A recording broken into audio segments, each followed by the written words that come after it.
ಇನ್ನು ಕಿರುತೆರೆ ನಟಿ ಕಾವ್ಯಗೌಡ ಆರೋಪವನ್ನ ಅವರ ವಾರಗಿತ್ತಿ ಪ್ರೇಮ ಅವರು ಅಲಗೆಳೆದಿದ್ದಾರೆ. ನಮ್ಮ ಮನೆಗೋಸ್ಕರ ಆಕೆ ಇಷ್ಟೆಲ್ಲ ಮಾಡಿದ್ದು, ಮನೆಯಿಂದ ಹೊರ ಹಾಕಬೇಕು ಅನ್ನೋದೇ ಆಕೆಯ ಮೂಲ ಉದ್ದೇಶ.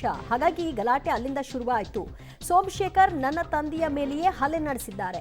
ಬಟ್ಟೆ ಹರಿದು ಹಾಕಿ ಕೊಲೆ ಮಾಡ್ತೀನಿ ಅಂತ ಬೆದರಿಕೆ ಸಹ ಒಡ್ಡಿದ್ದಾನೆ. ನಮ್ಮ ಮನೆ ಕಿಚನ್ಗೆ ಕಾವ್ಯಗೌಡ ಮನೆ ಕೆಲಸದಾಕೆ ಬಂದಿದ್ಲು. ಯಾಕೆ ಬಂದೆ ಅಂತ ಕೇಳಿದಕ್ಕೆ ಕಾವ್ಯ ಗಲಾಟೆ ಮಾಡಿದ್ದಾರೆ. ಇಲ್ಲಿಂದ ಶುರುವಾಯಿತು ಅನ್ನೋದರ ಬಗ್ಗೆ ಕಾವ್ಯಗೌಡ ವಾರಗಿತ್ತಿ ಪ್ರೇಮ ಕಾವ್ಯ ಕುರಿತಾಗಿ ಗಂಭೀರ ಆರೋಪವನ್ನ ಮಾಡಿದ್ದಾರೆ.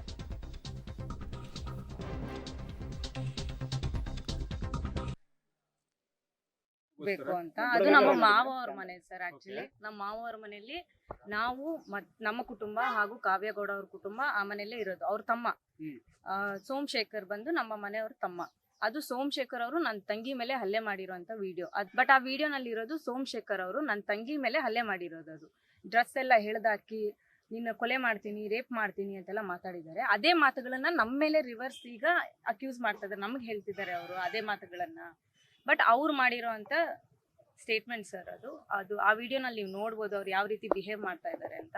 ಸೊ ಬೇಸಿಕಲಿ ಕಾವ್ಯಗೌಡ ಅವ್ರಿಗೆ ಮನೆ ಬೇಕು. ಆ ಮನೆಗೋಸ್ಕರ ನಮ್ಮಿಬ್ಬರನ್ನ ಹೆಂಗಾದ್ರೂ ಮಾಡಿ ಹೊರಗಡೆ ಹಾಕ್ಬೇಕು ಅನ್ನೋ ಒಂದೇ ಒಂದು ಕಾರಣಕ್ಕೆ ಈ ತರ ಕಿರಿಕ್ ಮಾಡ್ತಾ ಇದ್ದಾರೆ. ತುಂಬಾ ಕಿರಿಕ್ ಮಾಡ್ತಾ ಇದ್ದಾರೆ ಸರ್, ಮೊದ್ಲಿಂದಾನು ಮಾಡ್ತಿದ್ದಾರೆ. ಬಟ್ ಇದನ್ನೆಲ್ಲ ನಾವು ನಮ್ಮ ಮಾವನವರ ಗಮನಕ್ಕೆ ತಂದಿದ್ವಿ, ಈ ರೀತಿ ಆಗ್ತಾ ಇದೆ ಸ್ವಲ್ಪ ನೋಡಿ ಅಂತ. ಪ್ರತಿ ಸರಿ ಅವ್ರ ಹತ್ರ ಹೋದಾಗೂ ನನ್ಗೆ ಬುದ್ಧಿ ಮಾತು ಹೇಳಿ ಕಳ್ಸಿದ್ರು. ಬಿಡಮ್ಮ ಹೋಗ್ಲಿ, ಅವ್ರೇನೋ ಮಾಡ್ತಾರೆ, ತಲೆ ಕೆಡ್ಸ್ಕೊಂಬೇಡ, ನೀನು ನಮ್ಮ ಹುಡುಗಿ. ಅವರೇ ನೋಡಿ ಇಷ್ಟಪಟ್ಟು ಮಾಡ್ಕೊಂಬಂದಿರೋದು ಸರ್. ನಮ್ಮನ್ನ ಇಷ್ಟ 2 ವರ್ಷ ಕಾದು ಮಾಡ್ಕೊಂಬಂದ್ರು. ಅವ್ರನ್ನ ಕಾದ್ಕೊಂಡು ಇವರೇ ಬೇಕು ಅಂತ ಮಾಡ್ಕೊಂಡು ಹೋಗಿರೋದು. ನಮ್ಮನ್ನ ಸಂಬಂಧದಲ್ಲೇ ನಾವು ಮದುವೆ ಆಗಿರೋದು. ಸೊ ಆಗಿರ್ಬೇಕಾದ್ರೆ ಅವ್ರು ಏನ್ ಹೇಳಿದ್ರು ನಾನು ಅದಕ್ಕೆ ಕೇಳಲೇಬೇಕು, ಅವ್ರ ತಲೆ ಬಾಗ್ಲೇಬೇಕು, ಅವ್ರು ಹೇಳಿದ ಮಾತು ನಾನು ಕೇಳಲೇಬೇಕು. ಸೊ ಪ್ರತಿ ಸರಿ ನಾನು ಅವ್ರ ಹತ್ರ ಹೋದಾಗೂ ಸಮಾಧಾನಮ್ಮ, ತಾಳ್ಮೆ ತಾಳ್ಮೆ ತಾಳ್ಮೆ ತಾಳ್ಮೆ. ಬಟ್ ಆ ತಾಳ್ಮೆ ಇವತ್ತು ಇಷ್ಟು ಲಿಮಿಟ್ ಮೀರೋ ಹಂಗೆ ಅವರು ವರ್ತಿಸಿದ್ದಾರೆ. ನಾವು ಮನೆಯಲ್ಲಿ ಕುತ್ಕೊಂಡು ಊಟ ಮಾಡ್ತಾ ಇದ್ವಿ. ನಮ್ಮ ಮನೆಯಲ್ಲಿ ಹೇಗಿದೆ ಅಂದ್ರೆ ದೊಡ್ಡ ಮನೆ ಸರ್, ಒಬ್ರಿಗೊಬ್ರು ಕಾಣೋದೇ ಇಲ್ಲ, ನೆಮ್ಮದಿಯಾಗಿ ಬದುಕಬಹುದು ಎಲ್ರು. ಹೇಗಿದೆ ನಮ್ಮ ಮಾವರು ಕ್ಲಿಯರ್ ಆಗಿ ಹೇಳಿದ್ದಾರೆ, ಗ್ರೌಂಡ್ ಫ್ಲೋರ್ ಅಲ್ಲಿ ನಾವಿರ್ತೀವಿ, ಫಸ್ಟ್ ಫ್ಲೋರ್ ಅಲ್ಲಿ ನಮ್ಮ ಮನೆಯವರು, ನಾವು, ನನ್ನ ಮಗ ಒಬ್ಬ ಇದ್ದಾನೆ, ಸೆಕೆಂಡ್ ಫ್ಲೋರ್ ಅಲ್ಲಿ ಕಾವ್ಯಗೌಡ ಅವ್ರ ಫ್ಯಾಮಿಲಿ ಇದೆ. ಅಡುಗೆ ಮನೆ ಕೂಡ ಸಪ್ರೇಟ್ 2 ಕಿಚನ್ಸ್ ಇದೆ. ನಾನು ನಮ್ಮ ಅತ್ತೆ ಮನೆ ಒಳಗಡೆ ಅಡುಗೆ ಮಾಡ್ಕೊತೀವಿ, ಅವ್ರದ್ದು ಇನ್ನೊಂದು ಕಿಚನ್ ಇದೆ, ಮನೆ ಹೊರಗಡೆ ಅಡುಗೆ ಮಾಡ್ಕೊತಾರೆ.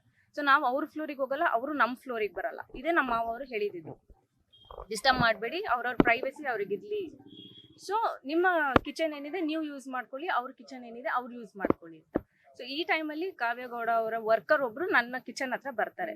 ನಿನ್ನೆ 2 ಗಂಟೆಗೆ ನಾನು ಊಟ ಮಾಡ್ತಾ ಇದ್ದೆ. ಆ ಹುಡುಗಿ ಬಂದಾಗ ನಾನು ಕೇಳಿದೆ, ಏನಮ್ಮ ಬಂದಿದ್ದು? ಇಷ್ಟೇ ಸರ್ ಕೇಳಿದ್ದು. ಆ ಹುಡುಗಿ ಏನು ಮಾತಾಡಲಿಲ್ಲ, ಸುಮ್ಮನೆ ಹೊರಟೋದ್ರು.